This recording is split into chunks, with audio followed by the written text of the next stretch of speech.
बिस्मिल्लाहिर्रहमानिर्रहीम। अस्सलाम वालेकुम स्टूडेंट्स, आज का हमारा C programming introduction to programming का लेक्चर नंबर 5 है और आज का जो टॉपिक है हमारा वो है सी ऑपरेटर्स। आज के इस लेक्चर में हम थ्योरी थोड़ी सी पढ़ेंगे ऑपरेटर्स के बारे में कि ऑपरेटर्स क्या होते हैं। तो स्टार्ट करते हैं। C operators, an operator is a symbol that tells the compiler to perform specific mathematical or logical functions. C language is rich built-in operators and provide the following type of operators. Operator हमारे पास क्या होते हैं? Operators compiler को specific task perform करने के लिए use होते हैं। मैथमेटिकल फंक्शंस और logical functions, plus minus multiply divide, ये इस तरह के और भी बहुत सारे हमारे पास ऑपरेटर्स होते हैं।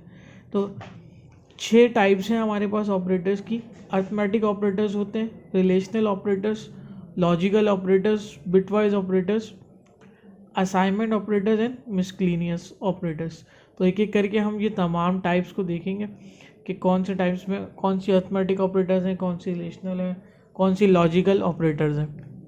अच्छा, एक ये साइड में हमारे की जो बॉक्स दिया हुआ है इसमें एक मैंने एग्जांपल दी कि a प्लस बी। तो ये जो प्लस का साइन है यानी कि यहाँ पे कोई भी मैथमेटिकल साइन होगा वो ऑपरेटर कहलाता है।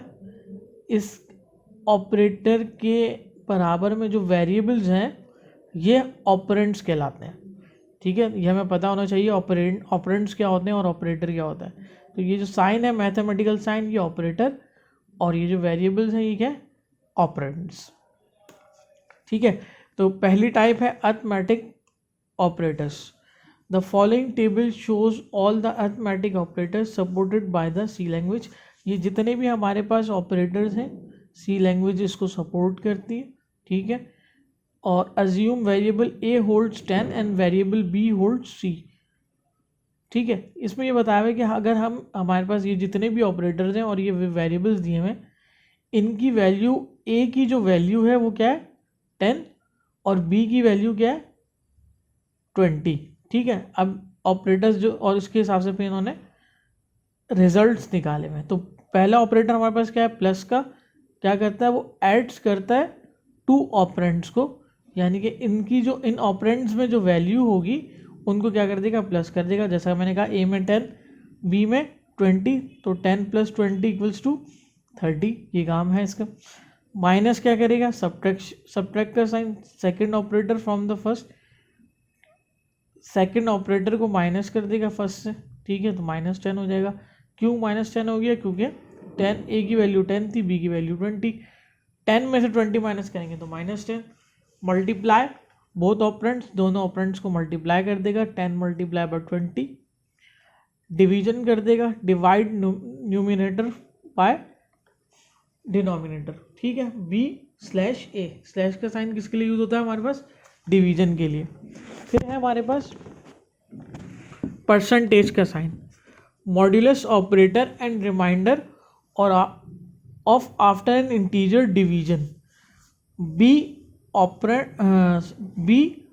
Modulus a = 0। बी में वैल्यू हमारे पास क्या थी? 20। देन ए में हमारे पास क्या थी? वैल्यू 10। मॉड्यूलस क्या करता है?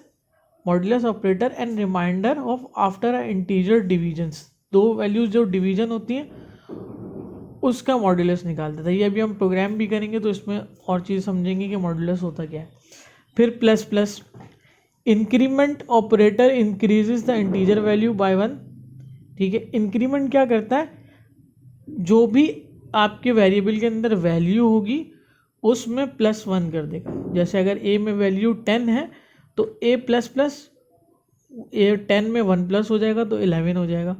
ठीक है, जैसे कि यहाँ वैल्यू दी हुई देखें, a में हमारे पास 10 था, ++ का इंक्रीमेंट हुआ, 10 + 1 हो गया, इसका मतलब 11। इसी तरीके से minus decrement operator decreases the integer value by 1। a minus 9 बराबर होता है 9 के, यानी कि 10 - 1। तो ये सारे ऑपरेटर्स हमारे क्या कहलाते हैं? Arithmetic operators. सेकेंड है हमारे पास type relational operators. The following table shows the relational operators supported by C. Assume, values वही दी हुई हैं, ए की वैल्यू 10 और बी की वैल्यू 20। अब ये जो ऑपरेटर्स हैं ये हमारे पास रिलेशनल ऑपरेटर्स कहलाते हैं। Equal, equal to, not equal to, greater than, less than, greater than equal to और less than equal to. Equal equal to क्या? Check if the values of two operands are equal और not. If yes then condition becomes true.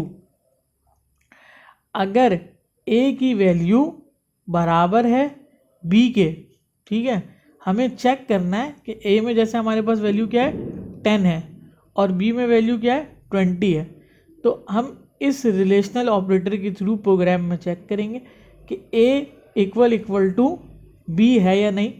ए में 10 है और B में 20 है, तो इसका मतलब ये कंडीशन क्या है? ट्रू नहीं है।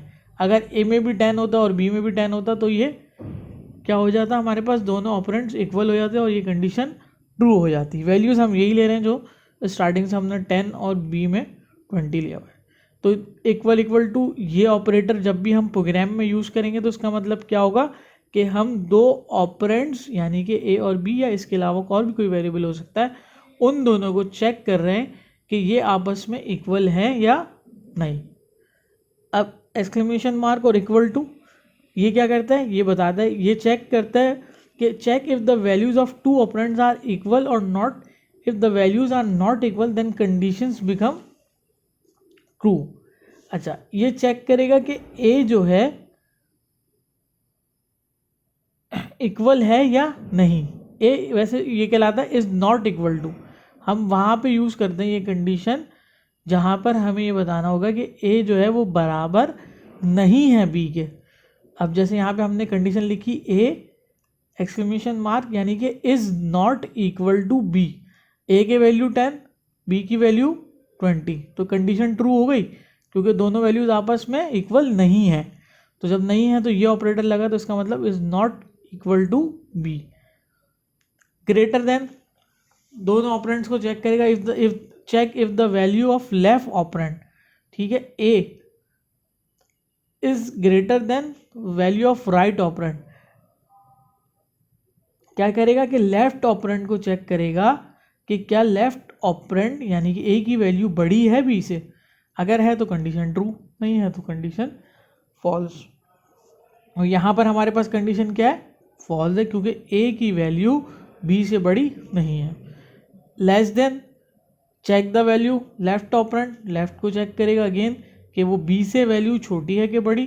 तो लेफ्ट ऑपरेंड हमारे पास ए है, ए की वैल्यू में 10 है, बी के 20, तो ए हमारे पास क्या हो गया?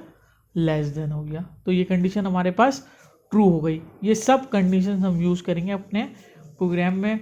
अभी आप हमारा नेक्स्ट जो टॉपिक होगा इफ एल्स स्टेटमेंट का, उसमें भी आप ये सारी चीज़ें देखेंगे। तो इसलिए मैंने बीच में ये थ्योरी का एक टॉपिक रखा है ताकि आपको ये ऑपरेटर्स जब हम प्रोग्राम बना रहे हो तो वो ऑपरेटर्स आपको समझ में आ रहे हो कि हम कौन से ऑपरेटर्स यूज़ कर रहे हैं। नेक्स्ट क्या है हमारे पास? Greater than equal to. Greater than equal to का मतलब कि कंडीशन या तो बराबर हो या उससे बड़ी। Check if the value of left operand is greater than और equal to the value of right operand. If yes then condition becomes true. तो हमारे पास यहाँ पे कंडीशन क्या है? A greater than equal to B, यानी कि ए बड़ा है या बराबर है बी के। तो ए में 10 है और बी में 20 है, तो ए में 10 है, ए तो बड़ा नहीं है बी से और ट्रू भी, कंडीशन ट्रू भी नहीं है।